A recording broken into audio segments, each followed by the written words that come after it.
My namaskarams to all of you who have gathered here. My respects to the great masters, Aryapudi Ramanujayengar and Palgat KVN Swami. My namaskarams to all the artists on the stage. Some people just get thrown into momentous moments. Today I am one such person.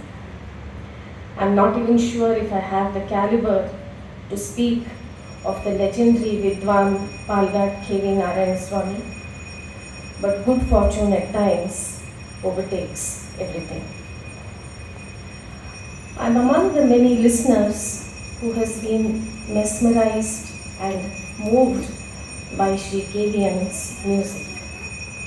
The sweetness, the lucidity, the perfection of Shruti, allegiance to his Guru's Bani, and commitment to his listeners and his disciples are virtues of the great master, which has kept me occupied for some years now.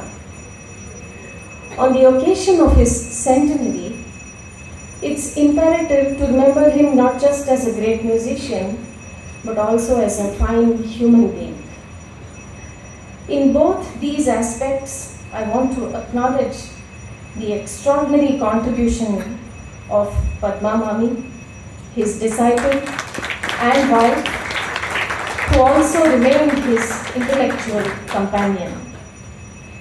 With a generosity that's hard to replicate, they have kept the doors of their home open to students and extended families all along. I've heard so many stories of Mama and Mami hosting and nurturing students as if they were their own children. Mami at 83 continues to keep this tradition going. I've seen Mami wake up at 3 a.m. to make sure there's enough food for every guest who walks in unannounced. This is also part of her commitment to music. If Mama's contribution to his students was food for the intellect, food for the soul, Mami was not behind. She kept the well-being of the students at her core, and the rigorous diet of Carnatic music included Mami's care. When we celebrate KVN's centenary, we are of course celebrating his extraordinary musicianship. However, we should equally celebrate the great value system that Mama and Mami have painstakingly preserved, which is rare to come by in these days.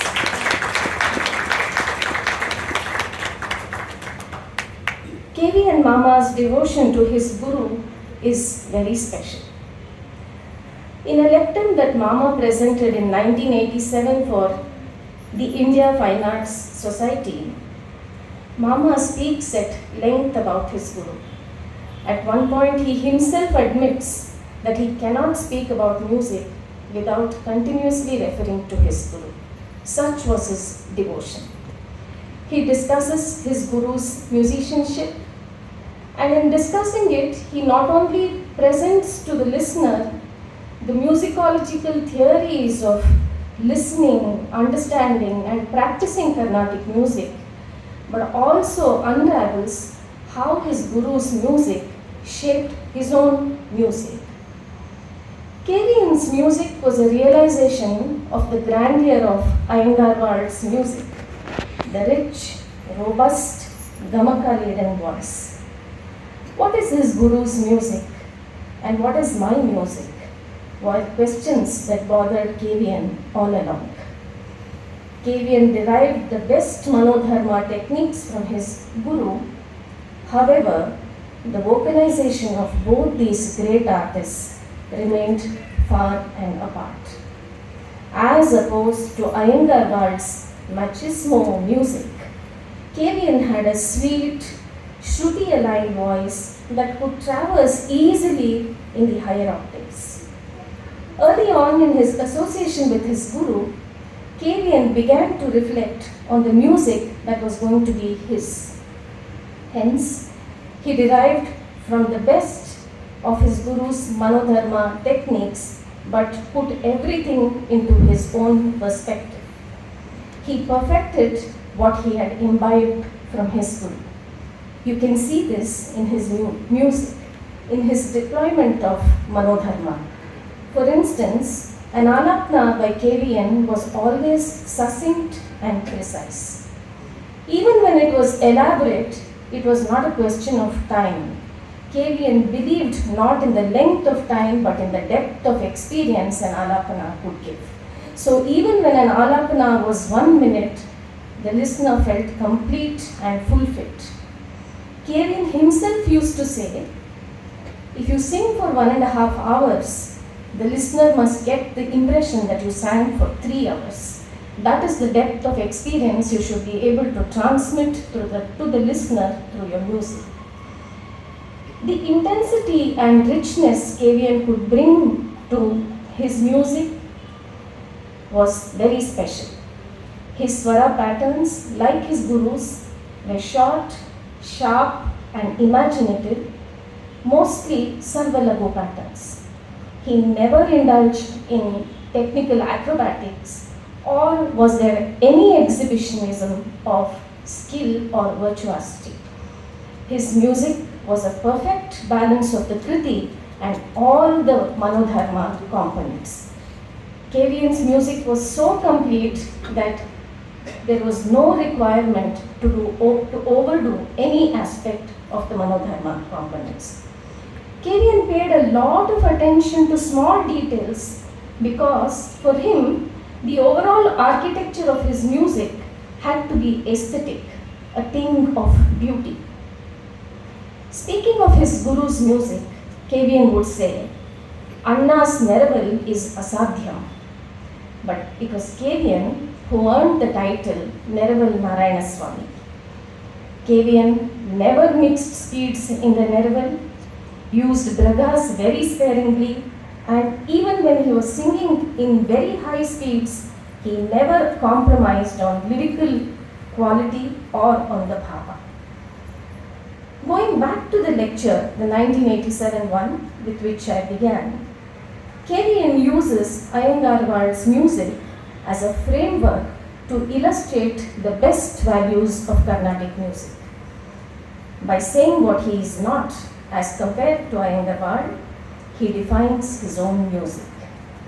KVN's music was a perfection of what he imbibed from Iyengarwal. T.S. Eliot, one of the greatest 20th century poets, re-evaluated long-held cultural beliefs on tradition in his essays. In his seminal work, Tradition and the Individual Talent, Eliot says, blind or timid adherence to tradition makes tradition dead wood. Past works of an art form forms tradition. That past order has to be constantly interrogated by the new order, which is trying to make meaning and find a room for itself. He therefore says, true art is the ability to synthesize and combine, which requires deep study and comprehensive knowledge. KVN's music exemplifies this. He came to his own music from a position of deep study and comprehensive knowledge. In his music came together the timeless and the temporal. In only such attempts does tradition become dynamic. KVN established his own contemporaneity through an intense search and profound negotiations with his guru's music. He gave tradition an exalted place through his passionate engagement. He refashioned it into an object of subliminal beauty. Today, as we think of terms like art music, much discussed in the Carnatic music realms today, I believe KVN was a pioneer of such a thought process. KVN's music was adherence to tradition, and in his creative departures, he further enriched it. my deepest pranams to this great legendary Vidwan, and I cherish that I am part of this centenary celebrations. Thanks to one and all.